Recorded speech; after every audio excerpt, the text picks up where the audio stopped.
Sir आप सुन लो, आप सुन लो ना। आप क्या उम्मीद करते हो आप गलती करो मैं आपको गलती पे चुप रहूं? नहीं, मेरा वोट का रिश्ता नहीं आपसे। मैंने 16 महीने जेल काटे हैं समाज के लिए। जी। एक लाठी लगती है ना, आदमी पतंग बन जाता है किसी दूसरे के लिए। मैंने 16 महीने जेल काटी 10/6 कोठरी में।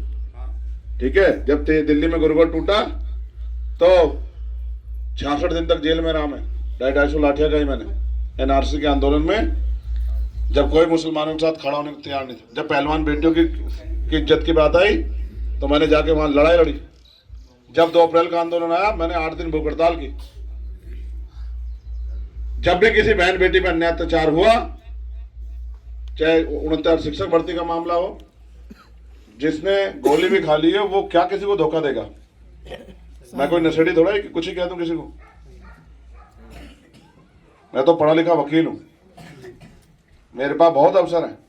मैं भी आराम से जा घर में पढ़ के मैं गला क्यों खराब कर रहा हूँ? घर में पढ़ के आराम से सुख सुविधा की राजनीति कर सकता हूँ, लेकिन मैं सड़कों पर रात को 3-3 बजे धूल इसलिए फाँक रहा हूँ क्योंकि आपके सुनने वाला कोई नहीं।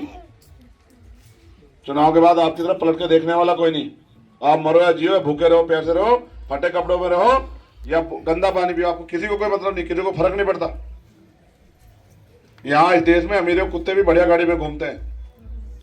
मालिक जो है उनको बढ़िया दूध पिलाता है, बढ़िया ब्रेड खिलाता है, बढ़िया बिस्कुट खिलाता है। बीमार हो जाते हैं अच्छे डॉक्टर के यहाँ ले जाता है। गर्मी लगती है तो इसी में रखता है, सर्दी लगती है तो हीटर लगाता है। आपके लिए कोई कुछ करता है क्या? आपको लोग जानवर से भी कम आंकते हैं। ये मेरे दिल में दर्द उठा हुआ है और बीमार भी आजाद समाज पार्टी के लोगों में जो आपके आंसू नहीं देख पा रहे हैं, इसलिए गली गली घूम घूम के समाज को जागरूक कर रहे हैं। बाबा साहब ने अगर ये प्रयास ना किया होता तो आज कुर्सी बैठ जाते क्या? ये कुर्सी ऐसे थोड़ा ही मिल गई, ये कपड़े पहनने का अधिकार ऐसे थोड़ा ही मिल गया? बाबा साहब से मिला, आप बाबा साहब से मिलाए हो। तो बाबा साहब ने नहीं कहा कभी कि खूब शराब पियो और समाज में बैठ के अपना अपमान करो। ना सतगुरु रविदास जी महाराज ने कहा, ना भगवान बुद्ध ने कहा, ना नानक ने कहा, ना रैदास ने कहा, ना कबीर ने कहा, किसने नहीं कहा। लेकिन हमारे लोगों ने कुछ चीजें ऐसी सीख ली है जिनकी वजह से उनको नुकसान होता है। ये बीमार भी करेगी, ये आर्थिक नुकसान ही पहुंचाएगी, सामाजिक नुकसान ही पहुंचाएगी। और मेरा काम है गलत को गलत और सही को सही कहना, समाज को समझाना। आप तो बड़े हो, आपको मुझे समझाना चाहिए कि भाई ये गलती है, इसको ठीक करो। लेकिन अगर मुझे आपको कहना पड़ रहा है आपकी औलाद को, तो आपको समझना चाहिए कि आप अच्छा काम नहीं कर रहे।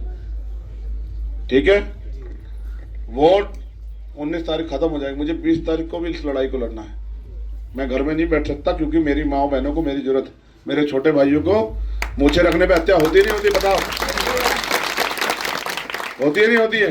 मटकी छूने पे हत्या होती है नहीं होती है? घोड़ी पे बैठने पे अपमान होता नहीं? कौन जाता है मेरे अलावा? बताओ, जाता है कोई? तो फिर मुझे अपना काम करना है और इसके लिए मुझे तनख्वाह मिलती है मुकदमों के रूप में। जितनी मेरी उम्र नहीं, इससे ज्यादा मुकदमे मेरे ऊपर। 39 मुकदमे मेरे ऊपर, सारे समाज के, एक भी मेरा अपना नहीं है कि मैंने किसी को बेकह दिया। समाज की लड़ाई आसान थोड़ा लड़ना।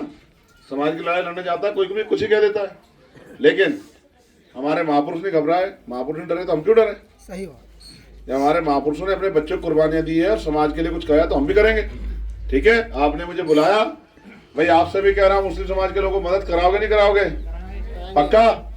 मैं आपको भी कह रहा हूँ, जब चंद्रशेखर हाथ पकड़ता है छोड़ता नहीं है।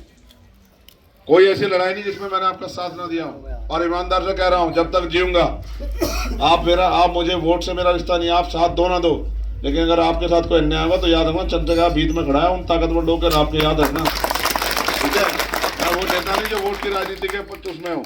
हम तो व्यवस्था परिवर्तन की लड़ाई लड़ रहे हैं कि देश में जाति के आधार पर जो शोषण होता है गरीबों के साथ बंद हो, धर्म के आधार पर जो शोषण होता है वो बंद, और जो आर्थिक आधार पर शोषण हो रहा है कि एक आदमी पे इतनी संपत्ति है कि उस पर रखने की जगह नहीं और एक आदमी पे खाने की रोटी नहीं है, गैर बराबरी खत्म हो। जब देश आजाद हो धनदर्ती राजपाट नहीं बटा, पैसे वाले लोग पैसे वाले रहे, गरीब गरीब रहा। तो अभी तक शुरू भी नहीं हुआ, अभी तक संविधान खत्म करने के लिए पीछे पड़ गए लोग। तो अभी हमें बहुत कुछ करना है, हम लड़ते रहेंगे। आपने मुझे बुलाया, धन्यवाद। फिर कभी मुलाकात